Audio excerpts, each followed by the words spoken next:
Yeah, of course, match day +1, having our press conference for the derby. If you take on the other side, their match day +1 could have been on Sunday morning, Kaizer Chiefs. And at that point, we still had 2 matches to play. So it's not much preparation, it's about recovery. It's about seeing exactly which players are available, seeing which players, as you saw in the match last night, a lot of substitutes had to be made, a lot of players had to be rested, some injuries. So we have to manage in relation to our preparation. You cannot do too much on the pitch. So it's a lot of video, it's a lot of tactical analysis in relation to how we can score, where are their weaknesses, where are their strengths, and freshness. Freshness is the priority to get everybody on the pitch ready to perform for 90 minutes.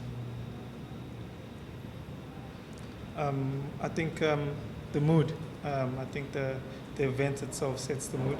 I think each and every player is ready. We're just gonna make sure that we get there and we do our best, and we work as a team, we work as a unit, and we carry on working together and playing a good style of football that we've been producing lately. Yeah, I think your question has 2 parts in relation to Kaizer Chiefs. If you just look at the history, last season they were competing in the Champions League, and it definitely affected the league form. I think they struggled to qualify for top 8 in the end. And the season before, they were quite early out. They didn't have continental football to worry about, and they lost the league on the last day. So on the preparation front, yes, they should be by default the ones challenging. They should be by default. They only have the league to worry about. If you just take January, they've played 3 matches so far. We've played 6 matches so far. But we have to be there. We have to take this game like any other game. Yes, it's your direct rival that is fighting for this Champions League spot, and we definitely want that. But it's definitely not a game that you play not to lose. It's definitely a match that winning the game will give you that advantage. Winning the game will put you up there in second spot already. And that is what we're aiming for. Yeah, I don't like to talk about single players. I think we treat all our 36 players the same. And definitely not only Gabadinho Mahango, but Tsegofatso Mabasa, Radio Pane, who's scoring every week and looking at us and, hey, when am I getting my opportunity? But it's about managing the squad. Yes, as you saw in the last couple of matches, he's been in the squad, and that is only a signal of his performances in training. So that has definitely put him a step closer and fighting for a place. So is Tsegofatso Mabasa. So is Radio Pane, and that competition is strong. At the moment, Gabadinho Mahango has the nod in the last few matches ahead of Tsegofatso Mabasa, ahead of Radio Pane. But they are working hard, they are pushing, they are fighting. Lepasa, Pepre as well, that are in the squad, both doing well. As well, so that competition is strong, and like we tell all our players, not only strikers but double six, wing backs, wingers. Moniani doing very well week in, week out, looking for his opportunity, but the player playing in that moment is also pushing and doing well. So it's competition throughout the squad, and I can only send the signal not only to one player but to the entire squad as work hard, be ready, because that opportunity can come at any moment. There are players that are big match temperament players, and we know them. And the competition, the starting lineup is completely open, and we can see it in the training session, training match we had today. Players putting up their hand, players performing. In a derby situation, we have 1 training session today for the non-squad players, for the substitutes, having a training match. Playing a limited amount of minutes, still being available for the derby, and you already see the players that are pushing, the players that are putting up their hand, the players that are looking you in the eye, not literally, but with their performance on the pitch. And At the moment, the competition is really high and really good, and we have to keep it that way. I think for me, it's all about the team. The individually comes later. I'm just going to work, try and assist the team where I can, and scoring will be just a bonus, but just to make sure that I do my job. I work to my full potential and my ability and make sure that we get the results on Saturday, and scoring will come later. If I do, I do. If I don't, as long as the team produces the 3 points, I'm more than happy.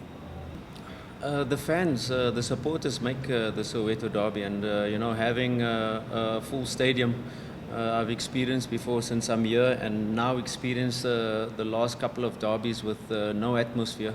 It's completely different, but that rivalry, that wanting to win, that supporters outside, where the fever, derby fever is still there. It's just the spectacle on the pitch is slightly different. A hollow stadium makes it completely different, because in the previous derbies where there were fans, you can't hear yourself speak. It's then the players' mentality that has to come through. It's small tactical elements that you can now fix with the empty stadium. You can shout to your left fullbacks that's on the opposite side, and he will hear you. In a derby, it's about the players, and that is where the big match temperament. That big match temperament is still required because it's a huge game watched by millions, but definitely it hasn't lost its spark. And we know once the fans come back, that derby, that spectacular, that event will be back as it was before. Yeah, I think if you look a little bit back on the history of us last season and now, last season we sat with 0 strikers, and now everybody's fit, and we suddenly sit with 6 strikers that are competing for one position. And that is always the question you have as a coach, the strength of your squad. Do you play with 2 strikers? Do you take one midfielder out? At the moment, we're dominating games in terms of possession, having the numbers in the center of the pitch, having the extreme width on the sides with our wide wingers that are actually strikers. So yeah, it's just about us finding the right balance, and we have been scored 6 goals in the last game after 2-0 down, and in the last match having all these opportunities and not scoring.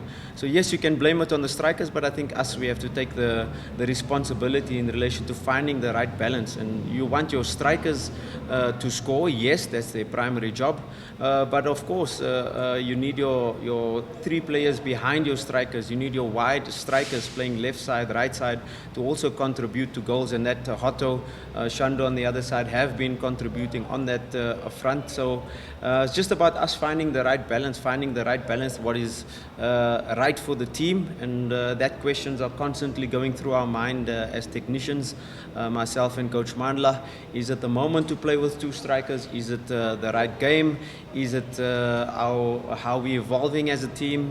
Will that playing 2 strikers solve the goal scoring problem, or finding the right balance with the 3 players behind the striker to contribute as well? Really good out of Hotto's side, Bandile, Shandu's side that are contributing, but we need everybody. Let's not blame it on the strikers. Let's look at the collective, and so exactly you can say for the defensive structure, you don't really applaud the goalkeeper alone. It's really a team unit from the striker, how you press, how you play in the opponent's half, and all of those things we have to look at holistically to fix this goal scoring problem. Yeah, he had a setback after getting the clearance. It was a tricky surgery that he had on the muscle, so we're taking it a step slow, more cautious approach, because it is a muscle that has been operated on, and another 3 weeks of rehabilitation again, and hopefully by the month of April, if all goes well, he'll be cleared for selection. We was very close in coming back, but had a slight setback. So the cautious approach is now what's needed for him to pass his minimal standards in relation to his rehabilitation, and then hopefully we'll have him fit. I don't want to put my head on the block, but by April month or late March to have him back on the pitch. Yeah, it's been, if you take the league format, you have to take into to consideration that we've played 6 matches so far and already winning the first 2. But it's Nedbank Cup, it's CAF Confederations Cup, and then the league match comes at a time where you get the draw.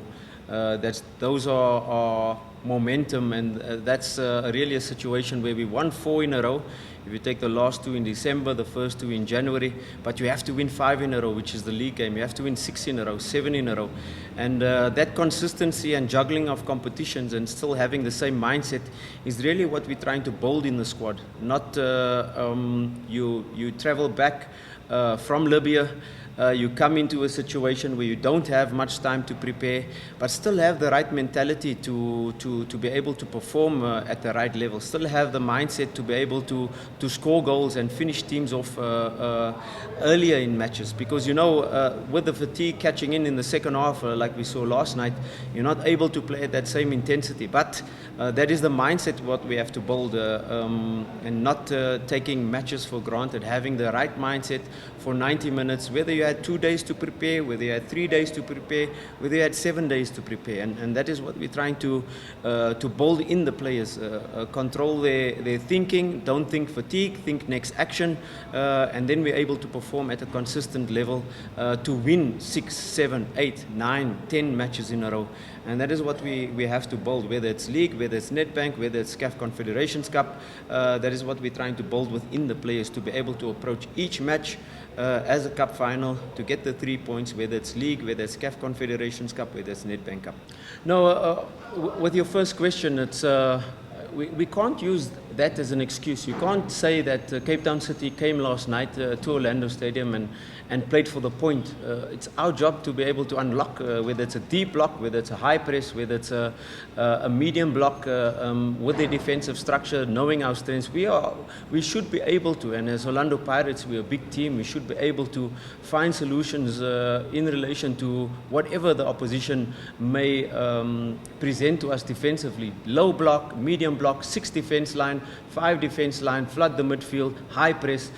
We should be able to unlock them. Yes, in the continent, it's also what we've been faced. So you can't really say it's a tactical a situation that we're struggling with, because low blocks on the continent, low blocks on the last night against Cape Town City, we're unlocking teams, we're getting behind teams, we're getting these huge chances. So on the positive note is we're creating enough chances to win matches. We're unlocking defenses, whatever they present to us. We're building up through a high press. We unlocking low blocks.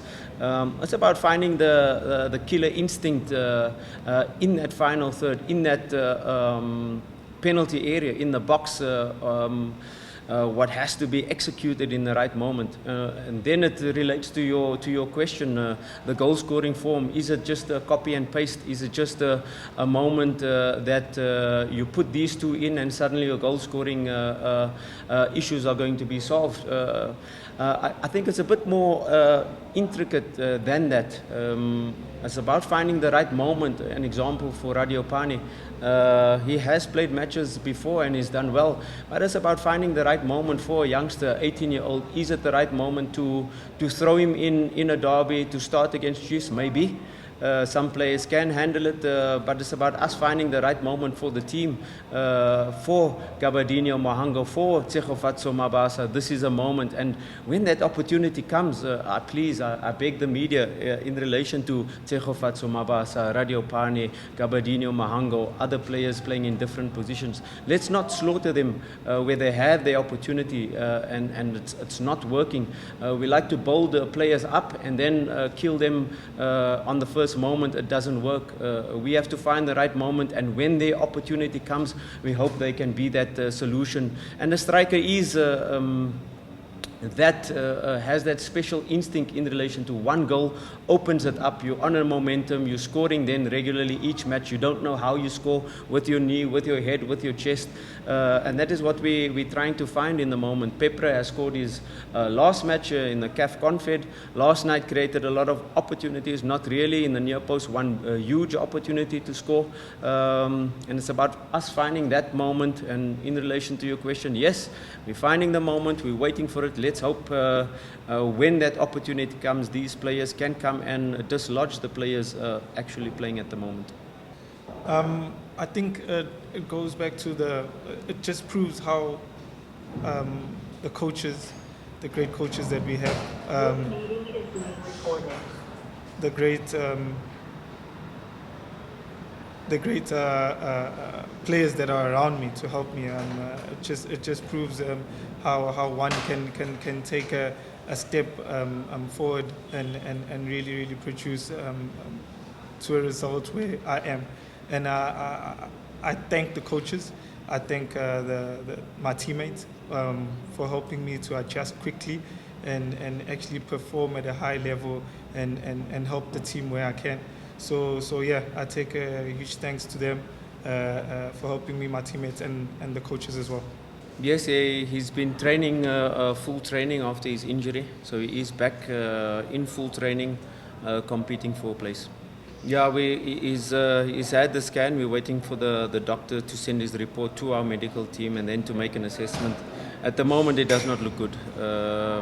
Having the injury match day -1, really trying to be prepared. As you saw in the CAF Confederations Cup match as well, where we took Lodge, Marco, Shandu, Monari off. As a precaution already, Lodge had this hamstring issue. 2 games back and he's played through, but at the moment it does not look good. We wait for the scans from the doctor, from the specialist, to send to our medical team, and we'll get the report. But so far, it does not look good. Yeah, I think the previous derby, and you talk about the penalty we've considered, and it's not coincidence.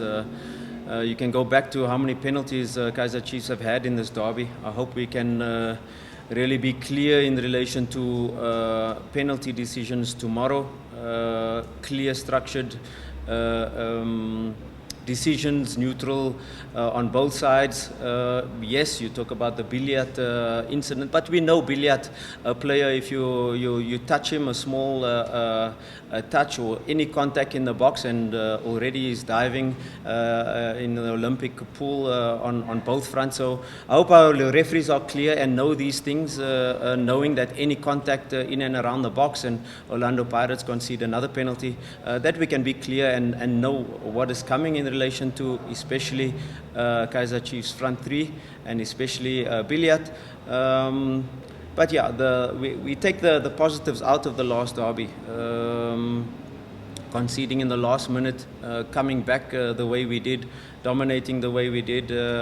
We take those positives, but they're a changed team. They now have been moved to a back 3 or back 5 with Rama as a wing back on the one side, Froslo on the other side. Perhaps another option, if Blom does not play in the midfield, he's playing on the wing back position. So it's definitely a situation that a 5 defense line, difficult to unlock, difficult to break down. And we know, as they did in the last match, unfortunate mistake with Tyson passing the ball to the goalkeeper, and they scored from that situation. And we know that is Kaizer Chiefs at the moment, really well coached, really well structured defensively, but they wait for you to make that mistake, they wait for you to have that turnover, and they hurt you with their front 3 on transition. So they're one of the best teams in relation to their transition, with pace, with the quality they have of their front 3, but also really defensively strong with their 5 defense line, not easy to break down. So it's up to us to be able to unlock this 5 defense line, to minimize the mistakes, because that's what they're waiting for. They can wait up until the 91st minute for your mistake. Not really a team that will really high press you, but they will wait for your mistake and then hit you on the transition. So we have to be really clear to minimize the stakes and find solutions to be able to unlock this 5 defense line that they have installed recently. Yeah, I cannot comment on the fans. I'm not really aware of that. I think with the media department, that's not really a question for me. The second spot is a target, yes. We make we don't hide it, but we cannot be focusing on second spot right now. We have to focus on the next match. And at the moment, with us playing already 6 games, Kaizer Chiefs having really time to prepare on the pitch, we have to take it game by game. And now our priority is recovery. Our priority is preparing the players mentally, physically for the match, and we take it game by game. We play every match to win, and this is, although it's a derby, we don't prepare any different. We just take it as a match that we have to go for 3 points at all costs, like we do all matches, and that's it.